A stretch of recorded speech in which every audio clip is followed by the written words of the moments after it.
आदित्य रात के तीसरे पहर तक जागता रहता था। नींद की दहलीज पर पहुंचते ही एक चेहरा सामने आ जाता, अन्वी का।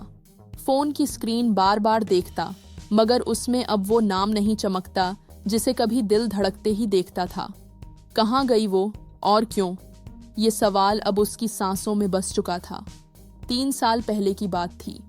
एक किताबों की दुकान में आदित्य एक पुरानी कविता संग्रह खरीद रहा था। तभी अन्वी ने पीछे से कहा, मिर्जा गालिब पढ़ते हो? इश्क किया है या दर्द में हो?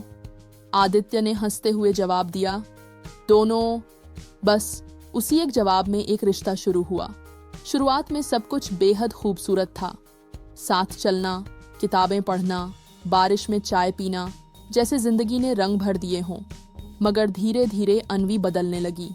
हर बात में सवाल पूछने लगी। क्यों नहीं आए समय से? किससे बात कर रहे थे? इतनी खामोशी क्यों है तुम्हारी?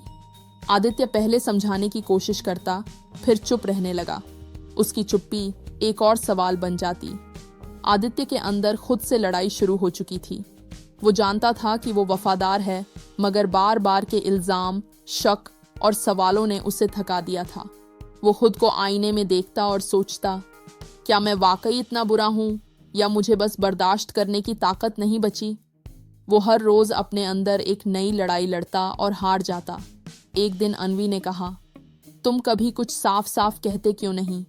आदित्य फूटा, क्योंकि जब भी बोलता हूँ तुम उस पर सवाल उठा देती हो। मैं अब खुद से भी डरने लगा हूँ। अन्वी कुछ पल तक चुप रही, फिर कहा, मुझे लगता है हम अब एक दूसरे के लिए नहीं हैं। और वो चली गई।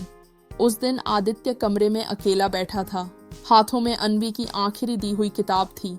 उसने आसमान की ओर देखा और बुदबुदाया, फैला के झोली मांग रहा हूँ भीख रहम की, कभी खुदा से, कभी जमाने से, कभी अपने ही दिल से।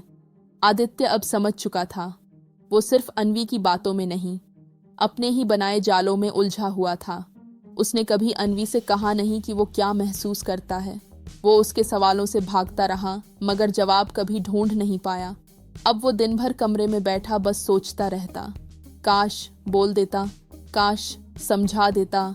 मगर अब ये काश ही उसकी सच्चाई बन चुके थे। 3 महीने बाद एक दिन दरवाजा खटखटाया गया। आदित्य ने खोला। सामने अन्वी खड़ी थी, थकी हुई, कमजोर सी, मगर आंखों में आंसू थे। मैं गलत थी आदित्य, मैंने तुम्हारी चुप्पी को गलत समझा, तुम्हारी गहराई को शक माना। माफ कर सको तो करना। आदित्य ने कुछ नहीं कहा। रात को अन्वी की बातों को सोचते हुए आदित्य ने डायरी खोली।